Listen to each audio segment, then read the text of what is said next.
Ruang solat merupakan struktur utama dalam sebuah binaan masjid. Memasuki ruang solat masjid yang berusia ratusan tahun ini, anda akan dapat melihat ruang yang indah dan bersih dengan udara yang begitu nyaman.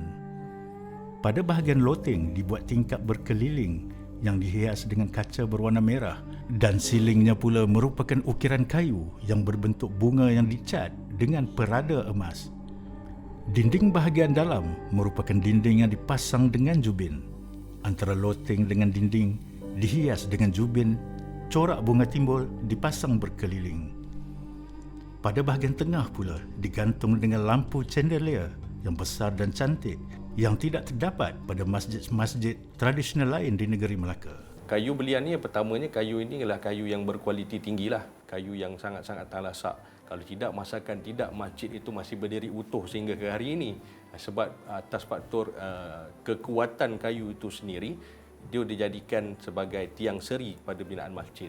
Empat tiang seri masjid itu juga sebenarnya mencerminkan satu identiti ataupun maksud tersirat, boleh dikatakan empat penjuru alam kepada hubungan antara manusia dengan penciptanya. Kiranya tiada tiang seri ini yang menyokong bumbung sehinggalah sampai ke mahkota atap. Kalau tak ada satu ni rosak, maka habislah binaan masjid warisan itu sendiri. Dan itu keunikan kenapa dan mungkin bahawa tiang seri itu dibina daripada kayu belian, iaitu kayu yang berkualiti tinggi yang memiliki kekuatan yang utuh sehingga boleh kekal ratusan tahun sehingga ke hari ini.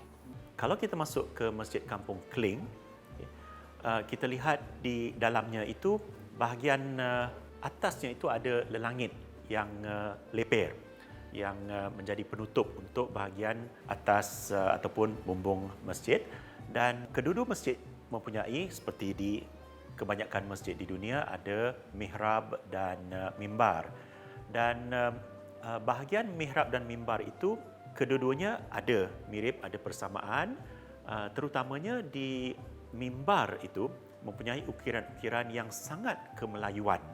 Boleh dikatakan juga ada beberapa unsur Jawa. Melayu Jawa boleh dikatakan ada memang ada pertalian lah.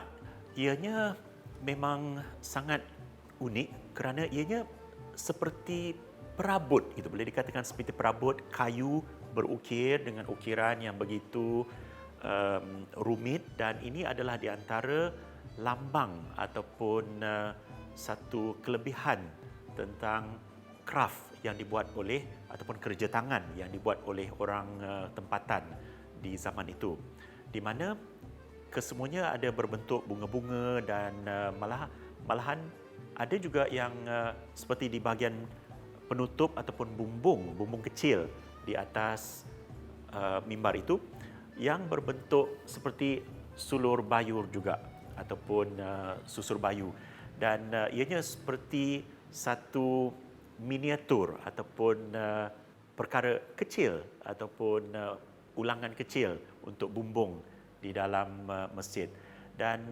kesemuanya mempunyai lambang-lambang keislamannya tersendiri.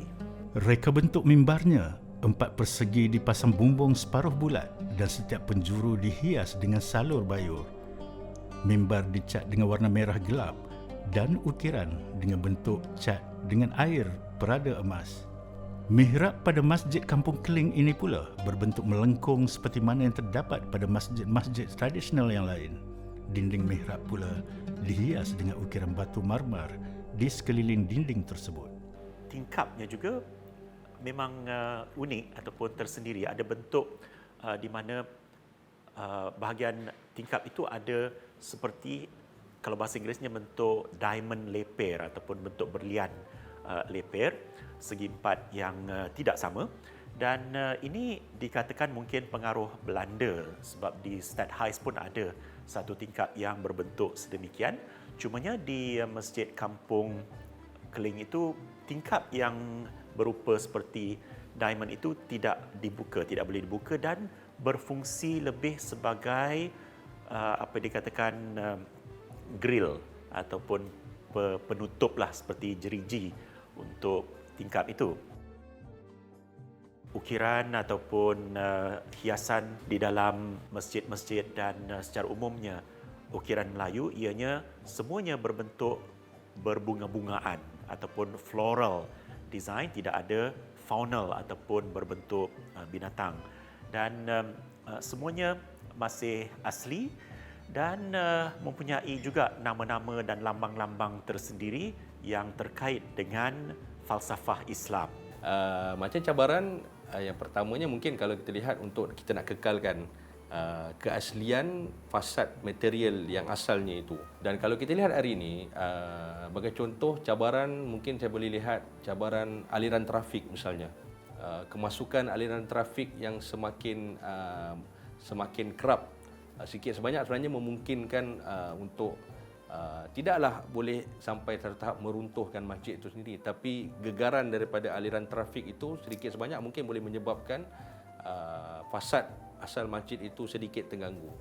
Dan cabaran-cabaran lain yang mungkin saya boleh kongsikan itu kehendak pembangunan. Kita maklum, kita tak boleh lari daripada kehendak pembangunan ini kerana teknologi ini sentiasa berkembang dari satu zaman ke satu zaman.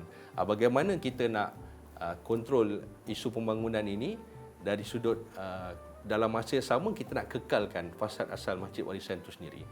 Ya, untuk Masjid Kampung Keling juga kita Jabatan Warisan mengharapkanlah sama jugalah untuk pengurusan masjid terus bekerjasama erat dengan kami lah Jabatan Warisan, sebab masjid ni memang sangat unik dan dulu antara masjid Kampung Keling dan Ulu ni silih berganti ya. Tapi sebagaimana dimaklumkan telah pun Jumaat dia pun dah masing-masing dah, alhamdulillah. Berarti menunjukkan jemaah tu dah ramai. Dulu sebab dia berpindah-pindah tu jemaahnya kan dia bagi-bagilah sekali-sekala sana sini. Sekarang dah ramai, berarti alhamdulillah. Dan saya tengok pun dalam kita punya survey kita pun ramai pengunjung pelawat lah datang ke Masjid Kampung Keling ni di samping untuk menunaikan ibadat, pelancong-pelancong luar pun berminat sebab dia menjadi salah satu orang kata produk kawasan ataupun tapak yang mesti dilawati lah kalau ke Melaka, khususnya di Bandar Hili ni. Itu pun kita akan teruskan kerjasama erat kita dengan pihak pengurusan masjid lah, insya-Allah. Dan harapan saya ialah agar masyarakat kita sedar bahawa ini adalah sebahagian daripada identiti dan pemikiran Islam kita sendiri. Kalau bentuk kubah-kubah bulat dan kubah bentuk bawang yang kita lihat sekarang di masjid-masjid moden kita, ini adalah seni budaya Islam dari tempat lain, dari India, dari Arab, dari Turki dan sebagainya. Walaupun itu memang saudara Islam kita, tapi kita ada identiti kita sendiri dan kesemuanya telah diislamkan dari bentuk plan masjid sampailah ke mahkota alam yang menunjukkan keesaan Allah itu semuanya adalah sebahagian dari identiti Islam kita sendiri. Saya ni walaupun ketua syarat, saya merangkap ahli jawatankuasa lembaga. Dalam syarat IMAM saya kena pergilah. Saya lembaga, ahli jawatankuasa lembaga. Saya akan bawa isu-isu masjid, apa yang kurang pada masjid ni lah. Yang dalam masa terdekat ni alhamdulillah pun akan dapat juga daripada UNESCO untuk cat balik bangunan masjid ni. Itu kita naklah. Kita nak masjid ni cantik, guma Allah. Kita nak cantikkan masjid guma Allah. Mudah-mudahan Allah cantikkan kita besok di sana besok. Allah mudahkan urusan kita besok di alam barzakh. Masjid Kampung Keling adalah sebuah seni bina agung dan ikonik yang menjadi mercu tanda kebanggaan negeri Melaka dan Malaysia. Masjid tua ini lambang kepada penyatuan bangsa dan keterbukaan orang Melayu dalam menerima kehadiran bangsa lain di rantau ini sejak ratusan tahun dahulu. Sehingga hari ini masih dijaga rapi oleh ahli jawatan kuasa, pegawai syarak masjid, Jabatan Warisan Negara dan Perbadanan Muzium Negeri Melaka. Inilah warisan kita, inilah saksi bisu yang melihat segalanya sehingga kita berjaya mencipta kemerdekaan dan berdiri sebagai sebuah negara bangsa yang berjaya.